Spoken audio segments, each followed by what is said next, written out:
My name is Celeste Reed, and this is my video summary for how many solar panels are needed to power the world.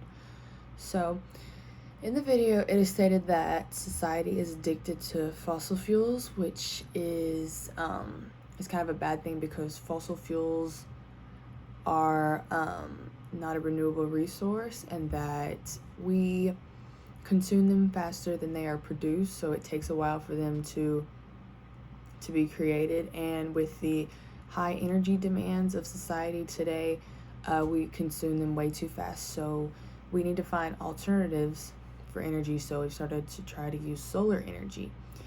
But the number stated that we would need, how many solar panels we would need to power the entire world would be about 23 billion solar panels. One of the main questions is, why do we need solar panels? And a big thing of that is because of climate change and how the use of fossil fuels have let off green gases into the environment, into the air, and it heats up the planet. So the air is getting warmer and it's melting the ice caps and just things like that. The pollution from the carbon into the air and just things like that. So the whole point of finding an alternative is because these fossil fuels can run out and they're the energy that we need, but it is also hurting the planet and polluting the environment in the process. In 2017, total world energy supply would be about 162 quadrillion watts, but the energy that hits the earth from the sun equals that every hour.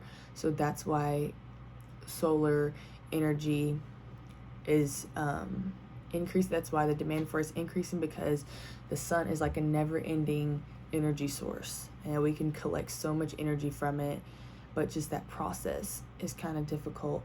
But so another thing is solar panels, and they take up a lot of space. And land that in the world is used for other things. So they take up a lot of space, and they need a lot of room to produce enough energy. And also the energy at nighttime, and how solar panels will collect that kind of energy because the sun's not out, but they store the energy in batteries.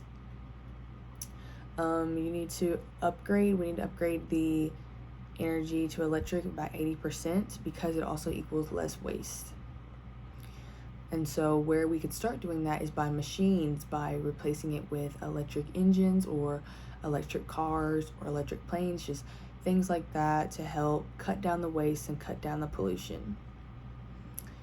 It's stated that oxygen plus hydrogen is what also creates water, and water is hydrogen.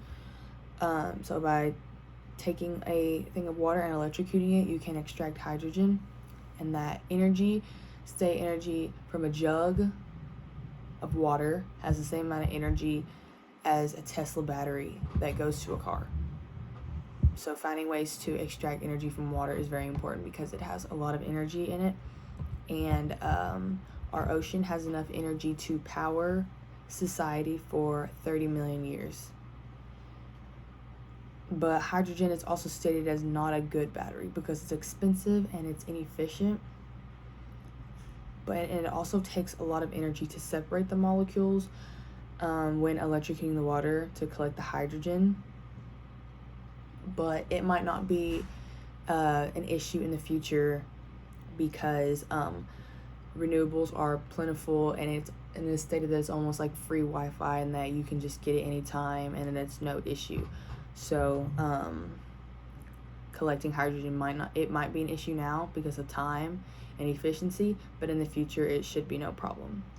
Another question is, what would it look like if our electric future was powered by the sun? And that's an important topic because the sun is a huge energy resource. It's just a giant ball of energy that we can harvest and collect that in replace of fossil fuels because of its detrimental effects on society and on the planet. Another major question was, where would we put the solar panels? Because again, they take space. Some people have, tried thinking about putting them on top of cars, because cars are parked and they are sitting in the sun all the time, and you need solar panels to directly face the sun to be able to collect the energy that you need.